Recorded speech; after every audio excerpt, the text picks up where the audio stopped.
Media మిత్రులందరికీ నమస్కారం.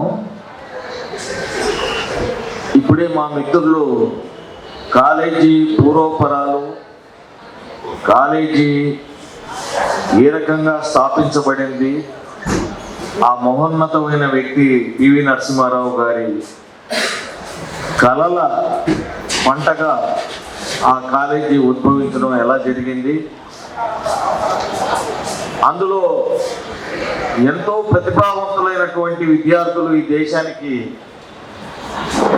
ఆ కాలేజీలో చదివి ఉన్నతమైన స్థాయిలో ఈ దేశానికి సేవ చేస్తున్నారు. దీనికి అంతా కలిపి ఒక ఆల్umni కమిటీ ఇవాళ మీటింగ్ పెడుతున్నాం. అది మీకు తెలిసిందే. మీరందరూ వినే ఉంటారు, క్రీస్తు పూర్వం ఆచార్య నాగార్జునుడని ఒక బౌద్ధ విశ్వవిద్యాలయం అక్కడ కృష్ణా నదిలో మునిగిపోయినట్టుగా దాఖలాలు కూడా ఇప్పుడు ఉన్నాయి. నలంద తక్షశిలకి తీసిపోని రీతిలో ఈ నాగార్జునుని విశ్వవిఖ్యాత విశ్వవిద్యాలయం మళ్ళీ పునరుజ్జీవనం పొంది ఏపీఆర్కేసీగా ఉద్భవించిందా అన్నట్టుగా ఈ కాలేజీ అక్కడ స్థాపించబడింది. మాకు జూనియర్ ఈ రమేష్ మన ఎంఎంరావు క్లాస్మేట్. ఇంకొక విషయము, రాజశేఖర్ గారు వచ్చినటువంటి సందర్భంలో మా క్లాస్మేట్ను గుర్తు చేసుకోవడం అనేది నాకు చాలా ముఖ్యం. మీరు వినింటారు, వాడపల్లి వెంకటేశ్వరరావు అని ఆఫ్ఘనిస్తాన్ ఆ యొక్క కాబూల్లో జరిగినటువంటి విద్రోహ చర్యలో, టెర్రరిస్ట్ అటాక్లో అతను అసూలు భాషడం జరిగింది. అంబాసిడర్గా ఉండేవాడు ఆఫ్ఘనిస్తాన్కి. ఎప్పుడు దాదాపు ఒక 10 ఏళ్ల క్రితం అనుకుంటాను. అట్లాంటి వాళ్ళు కూడా ఈ దేశ సేవలో వారి యొక్క ప్రాణాలు అర్పించడం జరిగింది. ఇంకపోతే అక్కడ ఉన్నటువంటి సదుపాయాలు ఒకటే ఏంటంటే, మనము మన తల్లిదండ్రులకు దూరంగా ఉన్నామనే ఫీలింగ్ ఉండదు. అక్కడ ఉన్నటువంటి లెక్చరర్స్ లోకల్ పేరెంట్స్ అని అనేవాళ్ళు. లోకల్ పేరెంట్ అంటే ఏంటంటే, లోకల్ పేరెంట్ అని అర్థం. అంటే ఒక టీచర్, ఒక లెక్చరర్కి ఒక 10 మంది వరకు పిల్లల్ని అటాచ్ చేసి వాళ్ళకి కావాల్సినటువంటి ఇబ్బందులు ఏమైనా ఉంటే వాళ్ళకి అవన్నీ కూడా ఆ యొక్క లోకల్ పేరెంట్కి చెప్పినట్టయితే లోకల్ పేరెంట్కి వారి పరిధిలో వారి సహాయ సహకారాలు అందించేవాళ్ళు. ఆ రకంగా తల్లిదండ్రులకు దూరంగా ఉన్నాము అనేటటువంటి ఫీలింగ్ ఉండేది కాదు.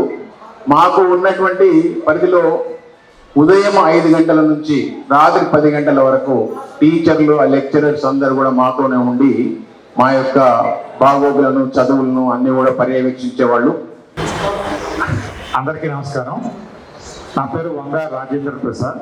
నేను 81, 83లో నాగార్జున సార్ జూనియర్ కాలేజీలో చదువుకున్నాను. హైదరాబాద్లో ఒక స్కూల్లో హై స్కూల్ చదవాలంటే సంవత్సరానికి 8 to 21 lakhs ఖర్చు అవుతుందట. ఇప్పుడు అంత 21 లక్షల సంవత్సరానికి ఖర్చు పెడితే బాగుపడతాడన్న గ్యారంటీ లేదు. మనకి సాగర్లో మట్టిలో ఆడుకోవాలి, మట్టిలో పెరగాలి. దానివల్ల జీవితం అంటే ఏంటో నేర్చుకుంటాం. మేము నీళ్ళలో పడకుండా ఈత రాదు. పేరెంట్స్గా మన ఇప్పుడున్న పేరెంట్స్ చాలామంది పిల్లల్ని అపురూపంగా చూస్తున్నారు, కానీ అది పాడు చేయడం అవుతుంది. నాగార్జున సార్లు ఏంటంటే ఈ పోరాట పటిమ చాలా ఎక్కువగా ఉంటుంది. సర్వోత్సవ హేళ ఆహ్వానమాల అనే ఒక నినాదంతో మేము 50 సంవత్సరాలు మా కాలేజ్ చేసుకున్నటువంటి ఒక పుణ్యకార్యాన్ని మేము చేస్తున్నామని భావిస్తున్నాము. ఇందుమూలంగా మేము తెలియజేసేది ఏంటంటే, ఇందులో చాలామంది ఐఏఎస్లు, ఐపీఎస్లు, ఐఆర్ఎస్లు, ఐఎఫ్ఎస్లు మా బ్యాచ్ అనగా అల్యూమినిలో చదివి ఈరోజు గర్వంగా Sagar family, APRTC Sagar alumni family అని మేము పిలుచుకుంటాము. అంతేకాకుండా ఆరోగ్యపరంగా కూడా డాక్టర్లలో